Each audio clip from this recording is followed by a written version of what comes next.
Fantastic. Hello there, Master Hellish here, and welcome back to my Kerbal Space Program Let's Play. Now, at the moment, we're forming our mission to Jewel. Last episode, we tried some concepts out of re-entry back into Kerbin with a new capsule, and we also tried a new lander out and a few other little bits and bobs. Things are going okay with that, but we're going to have to put that on hold for a minute because we've received a distress call. High in orbit around Kerbin, there is a poor lost soul. Scott has been left somewhere. Where's Scott? There he is. There's Scott in a wreckage orbiting the planet. Some cowboy space company tried to get some stuff done and they just totally didn't. So we're going to go and rescue Scott today and then get back to the dual mission next time. Right, so we're going to have to build a spaceship to go get him. Now he's orbiting at around 88 kilometers. That's not too bad, and he seems to be going round anti-clockwise, which is also good because it's easier for us to get into orbit that way. So if we look at the mission brief here, you can see that we have to go get him. We don't have to bring his craft down, just him. So that's fine. We'll get him to hop out, get inside our craft using an EVA, and then bring him back down. So we need to construct a brand new vehicle. We're going to use this probe here. It's the best probe we have. The only downside to this probe is it doesn't have its own reaction wheels. But that's not really a problem because we can give it reaction wheels. There we are. Now we need something for the poor guy to come back in. We can either use the Mark 1 lander can, which is quite big. We can use the command pod, which is quite nice and aerodynamic. But to be honest, we can use anything as long as it carries one person and is light. The lighter the better. It means we need less thrust and lift to get it up there. So this one is a mass of 0.84. This is 1.28. This one's a 0.66, the lander can. Yeah, the lander can's the lightest. So we'll have that. There we go. Now, we want to be able to power this device, and we want to take some power with us. So we're going to utilities, get some batteries. That's a nice big battery pack, that is. Let's put that under there. You know what, that's probably too much battery power for the mission we're doing. Let's put a small one on. There we go, a nice small battery pack. Okay, so we're going to need some continuous power of some description. I'm thinking, oh, we can use the new solar panels. The re-retractable ones, we can bring them back. So let's get some of them. Will they fit on the side here? Ooh, it's a bit close. Tell you what, we'll put them... and put some on the can here, and we'll make some on the other side as well. Brilliant. Excuse me. Hopefully we can bring that back in for re-entry. Now, speaking of re-entry, we probably ought to put a heat shield on just in case. That's too big. That's a lot more like it. Ooh, it is a bit small actually for that lander can. Never mind. Never mind indeed. And landing stuff. Yes. Do we want landing legs? Nah, parachutes will do. So we'll get some drogue... oh, hang on a minute. Can I get... yeah, let's put a couple of drogue chutes on this. So if I come up here... let's do 2 drogue chutes and then 2 normal chutes. I know the normal chutes are a bit big. Actually, they're too big. Can we get some sort of aerodynamic top on this? Yes, we can. Fantastic. Let's put it right on the top. Move our drogue chutes up here. Yep.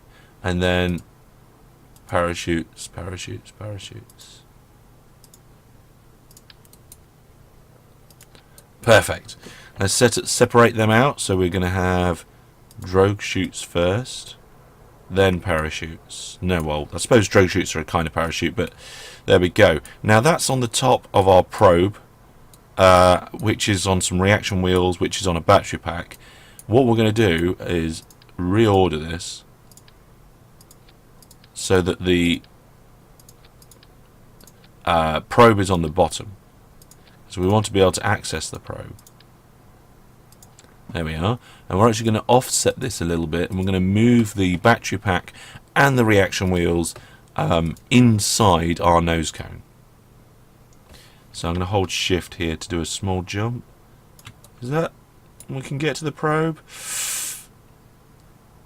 Yeah, let's undo snapping and just move it up just a little. There we go. Perfect. So we've got a fully functioning probe with power, reaction wheels, return stuff, a can, and you know what? I feel like putting, like moving the these. What do you call them? Solar panels. I feel like moving the solar panels. There we go. That's better. That is having there. Okay, so this is our return capsule. We need to get this up there now. Now, to get it up there, we're going to need a bit of... let's give it some... oh, hang on a minute. We need to separate. A separator. There we go. So that decouples the landing pod. This is the top stage. In the top stage, we're going to use the Terrier engine, because the Terrier engine is more fuel efficient up at in a vacuum. It does 60 newtons of thrust, as opposed to 14 down at the ASL, which I presume is some sort of like atmospheric standard level. Yeah, that'll do. Let's get another decoupler. There we are. Now I'm thinking I can't remember exactly how much fuel we need to get something like this into a good orbit. So we're going to put two of them on, and a swivel engine. There we are. And in addition to the swivel engine, we're also going to put a few fins. There we are. I'll put 4 fins. That will keep us stable all the way up. We probably don't need the swivel if we've got the fins, because the swivel has a gimbal in it, whereas the Reliant doesn't have a gimbal, and the Reliant puts out just a little bit more thrust. You know what? We'll stick with the swivel. Now, I feel this needs a bit of an extra wallop to get it up there, so let's get some sort of structural side pieces on this. Let's have 2 of them. And we need... there we are, we'll get some thumpers on, they're cheap. And the ejection force of this, we want the ejection force to mainly be near the top. Can we move these? Want to move these up a little. No, I didn't want to move that. Right, let's zoom in. Let's zoom in. It's not always you see the whole build from me, but I felt like it was something we should do today. Okay, I don't know why that snapped like that, but come on. There we go. That apparently is right. We're touching our wings. That's not... oh, I know what we can do with that. We can offset them. We can do it like this instead. There we are. That'll be perfectly fine. So let's now I've got something that I believe will be enough. Let's check our staging. We've first got our side boosters. We want our lower engine to roll at the same time as that. And then the side boosters get ditched, and then the lower stage gets ditched. The upper stage ignites, and later on we detach the upper stage and eject our parachutes. We're actually going to just have that in 2 separate parts. Now once we're up there, the only thing we'll have to turn the vessel is those reaction wheels, which hopefully will be enough. It's going to be quite small and light, I would hope. So we just need to give it the name. We'll call it the Scott Fetcher. Yeah, why not? That'll do. And we need to make sure nobody's in it. See, look, lander can, empty seat, cracking. And let's give it a go. Let's see if I can build a vessel from scratch for the first time, live in an episode, and see if we can do the whole thing. Let's go.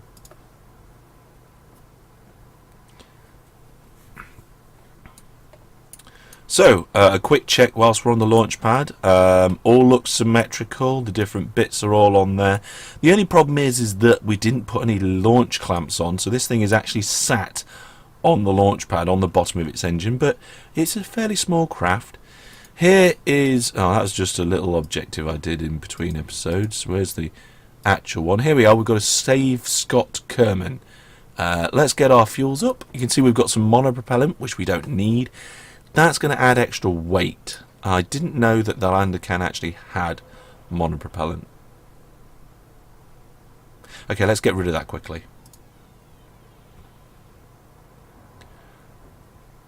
Okay, so just collect that. Back in here, right click that and just take all that monopropellant out. We don't need it. It's extra weight. Get rid of it. Save and relaunch. Okay, so now the next thing to do is choose a time to launch. Let's go to the tracking center, I think. No, wait, map mode. Here we are, map mode. Right, there's our target. And it's actually just about right. No, it's not quite right. When Scott's wreckage starts coming over the desert here, that is when I want to launch, so that we can try and kind of meet him on the way up. There's a science lander debris over there. We need to clean that up later. So we're just going to fast forward a little bit until Scott gets a little closer. And I think we'll about do it. He's at 90 degrees to us. Yeah, more or less 90 degrees. So now we're ready to launch. Double check. No Kerbals on board. SAS on. Throttle maximum to begin with. No control tower for a proper launch sequence. So here we go. And go! Cracking. Let's bring our fuel up. Now we are accelerating quite quickly. Those side boosters are doing most of the work. We can start dialing back this bottom booster. We don't want to go too quick. If we go too quick, you generate more drag, and really it's better to slowly cruise through the air on your way up than just try and bullet your way through. Well, I suppose. You can see now we're starting to get air effects around the vessel. This means that we are now really starting to... in fact, if we press F12, you can see down here little red spikes. But bear with us a second. Our boosters are about to go. So up goes the main engine. Away go the boosters. Brilliant. Hopefully they don't land on anybody. Let me just see if I can show you that again. So we've got the forces overlaid, but you can't really see it because the main one is this big red line at the bottom here, and that is being covered by our exhaust, our rocket light. Oh, you can see the island. So, how we're doing? Well, we're at 24,000 feet, and I think meters. Sorry, and I think it's about time we ought to start moving over. I'm going to try and get this thing over to the 90 degrees without it. You see, look, we've got some forces on the side there. It's kind of a drag, I think, from the air. Oh, good. Yeah, let's cut the engine a second and just double check. I didn't want to go past the point, so let's just slowly bring that engine up to speed. We want it to be in space, but we don't want to go past the orbit of Scott. And that looks pretty close. Oh no, a little bit more. There we go. That seems pretty close to Scott's orbit. We have to be able to circularize our orbit, match it up with Scott, and then we'll see how that goes. So, bit of fast forwarding. And I'm really hoping that we've got enough fuel left in these stages to just push this whole thing into a decent orbit. And I'm beginning to think we are actually in space now, so we're completely reliant on those reaction wheels to turn us at the moment. These fins are doing nothing. There's no air up here. Let's give ourselves a sideways burn. Try and get ourselves up to speed and into an orbit, because Scott is starting to catch up with us. So hopefully the Terrier engine and the fuel that I've got in this top section will be enough. This top section is nice and light, so I'm hoping that we'll be alright. We've got not much fuel left. Have a look, see in that tank, that's the only fuel left we've got for the main engine. Scott is starting to catch up, but we are starting to circularise our orbit. That's not too bad. 50 units of fuel remaining. Yeah, I think we're going to be fine at this rate. 12 units of fuel. 3 and out. Okay, so we immediately want to ditch that stage. So, thank you, main stage. We're off now. See you later. And we need to ignite this engine. So I'm going to turn the power off, ignite the engine, and then just bring it up to speed. There we go. So, finishing the circularization of the orbit, and it looks like we went a little bit early. Scott hasn't caught up with us as much as I'd hoped. Now, looking at the angle of this, I think maybe we need to dial it back a little bit, try and push ourselves. But if we center on Kerbal and zoom out, we'll be able to see the little blue line creeping around the planet. This is the bit that in recent episodes I cut out quite a lot, because in the early episodes we did see an inter-orbit maneuver, and looks like, here we go, there's our periapsis, and when it hits, that's pretty close. That is not too far off. In fact, we're almost smack on over there. Excuse me. So 25 kilometers behind us there is Scott. We need to get him closer, a lot closer. Okay, trying to think about that. Well, first thing we're going to do, we're going to click Scott and set as target. And we are, if we have a look here, very close indeed. Excuse me. This is our ascending node. This is where, if our orbits are skewed, they cross over. So we're going to warp to our ascending node. Time warp. Oh, this is a lovely little vessel. What's that? Is that the moon? Excuse me. I have got a sore throat. I apologise for my voice. You're going to have to put up with it for today. So we're going to try and get these orbits to match up. So we're going to go on to our normal. Let the craft spin round. I'm just going to do a little burn. Are we going the right way? No, we're not going the right way. We need to go to the anti-normal. So let's let the craft spin round. And the anti-normal is kind of perpendicular to the motion of travel. Let's give that a little burn. And you can see that ever so slowly, those the green line and the blue line are coming together. And we're just going to do a little bit of a burn until they are... Yeah, there we are. They are now aligned. Brilliant. Okay, so we're going round. We're going in a similar orbit to Scott, but we need Scott to catch up. So what we're going to do is we're going to do a burn. We're going to do our burn from the new descending node. And it's actually quite close to the Acropolis as well. Let's add a maneuver. And if we if we accelerate out, we can see that these two nodes here, the intersect, are starting to get closer together. And as they do get closer together, well, I think we're going to have to do one or two orbits to get Scott to catch up, because otherwise it's going to be quite difficult to calculate this. Although they are getting very close there. That's further apart. It's just difficult to see because the node's in the way. Yeah, let's do this in two orbits. So the first one we're going to let him catch up about half the amount. So let's do a warp to... can I do...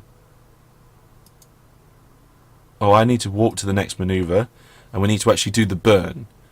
So let's get ready. We're going to stick our craft in a prograde position. Now, prograde position is along the length of travel. We're going forward. Our power, our electrical charge, is dwindling because we haven't extended our solar panels. There we go. Power's going up now, not down. Cracking. Oh, I love the flex, the bend that we've got on that. Cool. Right, so prograde, we're going to push out until they are matching. So you can see the maneuver node, the angular velocity that we need to change. Pushing down here, and it's saying 17, 15, and this is our what do you call it? Begins with a V. The numbers, the words got out of my head. I don't like words. Delta V, that's it. Okay, that's close enough. So we're going to do one orbit of Kerbin, and we're going to let, you can see our little craft down the bottom here, the Scott fetcher. We're going to let Scott catch up, because Scott's got an inside path, and the inside path is... Ah, you know what? I just realised we have no RCS on this, so it's actually going to be... Well, we're not docking with Scott, so we don't have to actually line ourselves up, so we don't need RCS. So, yeah, because Scott's taken the inside route is a shorter distance by a small amount, and as you can see there, it allowed Scott to catch up. So what we're going to do, we're going to walk back down round here to our periapsis. And we are going to add a new maneuver just in front of our craft. And we're going to push out that warp just a little bit more. And we're going to try and get these two nodes here on the left-hand side closer together. Oh, and you can see here they go. Separation must be... What's the separation there? Separation 30 kilometers. Bring it in a little bit more. Separation 11 kilometers. 4.5 kilometers. That's actually close enough for an EVA. 1.3 kilometers separation. I think that will do quite nicely. So we are at the node.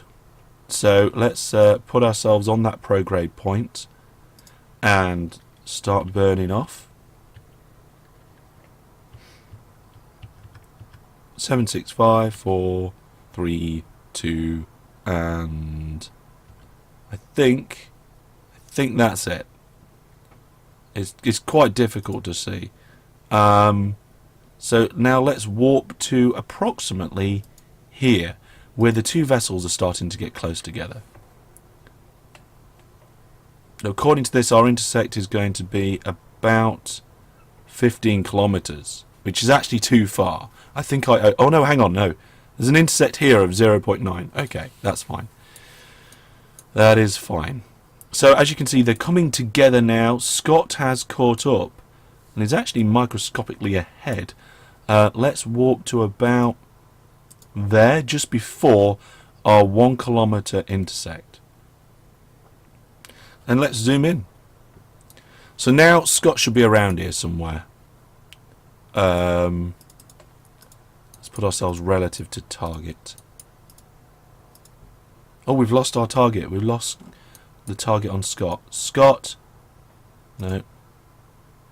Scott. Oh no. Quick. Where is he? Where is... Oh, he's up there. There's Scott. Scott's wreckage. He's 4 kilometers out at the minute. I've double clicked on him. He's our target now. And as you can see, we're still getting closer to him at the minute. And we're going to let that happen. And we'll get closer and closer and closer until we hit this point here. At 1 kilometer, we'll start getting further and further away. So I'm just going to fast forward now. And we're getting close to 1 kilometer. So what we need to do is now go in a retrograde direction. And burn. And that retrograde burn straightens up and reduces our velocity relative to the target. And you can see there we're now as good as going round at the same speed as Scott and he's not moving away from us really. So let's flip over now to Scott. Scott is in a Mark 1 lander can, and there he is down there. In fact, if we press this button, I believe here, we can look through the holes of the lander can. Hello? Anybody in there? Oh, actually, there he is. There's Scott, the back of his head. You can see the back of his head. Scott, get out of there. Brilliant, brilliant. Let go. And we may as well turn our lights on. No harm in having the lights on. Let's get our RCS turned on. Well done, Scott. There he is. I think he looks happy that he's about to be rescued. I would be as well, orbiting the planet. So, we're going to just now point ourselves at the Scott fetcher. And we're going to double click on it, and hopefully that sets it as a target. And when it's set the target, you can see it says target down here, 5.8, which means we're going towards it at 5.8 meters per second. I'm just going to change that to 10. There we are, we're going towards it at 10 meters per second. At 800 meters out, that's going to be an 80-second journey-ish. Now, we don't want to go too quick. First of all, we don't want to overshoot. Second of all, we're actually going across, and we need to move down a little bit. So we're going to press, is it Control? There we are, I'm going to press Control to bring ourselves downwards. There we go. Now, a little bit of time warping gets us closer. You can see it's starting to move by us. So now we need to start trying to actually push ourselves right towards it, because we are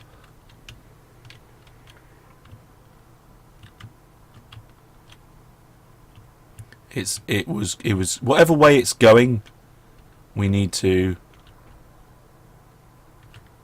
we're heading towards it again, trying to keep level with it as I head towards it. Here it comes. Oh god, we're going a bit quick. Okay, we're actually coming up to the back of it. That's fine. Right, it's 38 kilometers away. Sorry, not kilometers, 38 meters.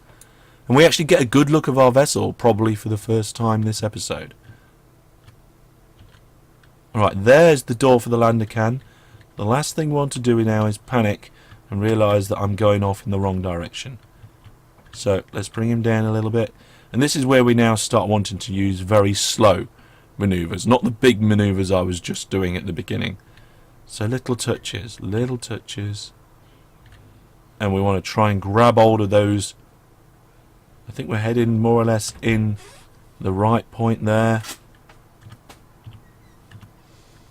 Grab, grab, grab. Board. Yay! Well done, Scott. Nice work. Should we do? Can we do an EVA report? We can't do an EVA report from the can. Okay, never mind. Okay, now we need to get back, and it doesn't really matter how and where we get back. Where are we now? We're here. So I'd prefer not to go back on the dark side. So what we're going to do is we're going to warp to here. We're going to time warp round to the dark side, and then we're going to do our deceleration move. The deceleration move will allow us to hit the atmosphere, slow down, and I think we're going to probably land either near the coast over here or possibly in the desert. We shall see. So, we're in an orbit mode. We're going to point ourselves retrograde to allow us to point in the opposite direction to travel. And you can see the wreckage over there, the moon in the distance there, you can just make it out. The sun and of course Kerbal. So, let's slow ourselves down. I'm just going to eyeball this now. Let's give ourselves a big burn. And that's put us down to 44 kilometers up. And in that sort of distance, we're going to be hitting the atmosphere. Lovely. So, we're on a full charge almost. I just want to get us round to the other side of the planet. To give ourselves a bit of a top up on charge, so we can see the sun again. 78 kilometers. We're actually going to start hitting the atmosphere very soon. Okay, we're just starting to dip in now. Let's get myself prograde so I can get some solar light on this. Come on, just a little bit of light, please. No? The whole vessel is spinning. I turned... Oh, well, I think we're just starting to get affected by the atmosphere. So let's bring in those solar panels. There's the hue of the sun as the sun rises in space. You can see the blue glow of the atmosphere, the wrinkles on the planet of the mountains. Now, in theory, we don't need this section now. It's completely done and spent, and I think I'm happy just to let this whole vessel come in now. Unset that as the target. Yeah, it looks like we're going to have a water landing. So, excuse me, re-entry effects happening now.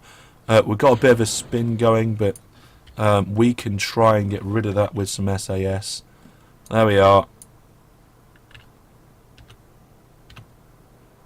Little taps of SAS and we are now in.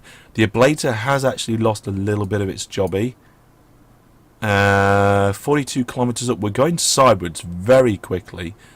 That is the debris that we just ejected. The moon is on the horizon. Scott, I hope this works. I don't think I've done it like this before. The lander can doesn't appear to be heating up too much, which I was a little bit worried about with it overlaying the heat shield. But oh, you can jettison the heat shield. Never done that before, to be honest. We're starting to come down into even thicker bits of the atmosphere now. 25 kilometers up and still traveling at 1400 meters per second. Looks like we are actually going to come down over land, and here's the big acceleration. Looks like we're hitting about 3.5 Gs there. The drogue chutes are fine, so let's deploy them. There go the drogue chutes. They're going to slow our descent for the next, I don't know, 5 kilometers or so, just to make it a nice steady ride. And we may as well leave the drogue chutes attached. There's no reason why we... it looks like we're quite close to sea level, so I'm going to leave it until about 2 kilometers.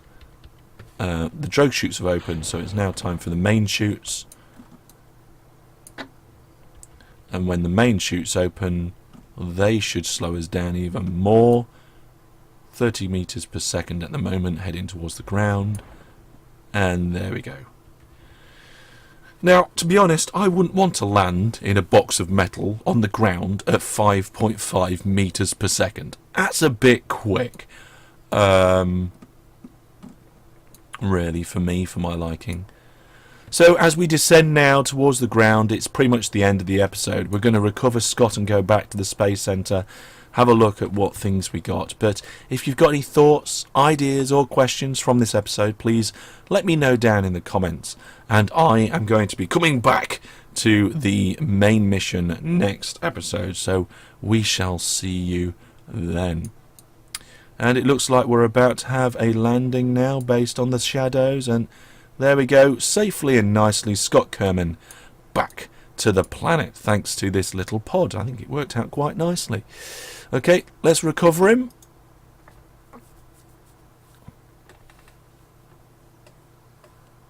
And there we go. So we recover the vessel. We get one data from that. We don't get any science. We get all the different parts back, which give us a tiny, tiny amount of funds. But the nice little thing is that Scott Kerman is now in our list of astronauts and or Kerbonauts, as you might say. He's got 2 XP and has advanced to level 1, and he's an engineer. So Scott, the engineer, has joined our ranks. Well, one more thing to do, and that's to go and down check the contract. Here we go. Rescue Scott. We got the money for that. And what else do we get? They are telling us that we've got a new member of the program. And, of course, the completion reward for rescuing Scott of 43 grand. Some reputation and a tiny bit of science, I believe. Well, like I said, thanks for watching. Take care, and I'm going to try and get my voice better. Bye for now, folks.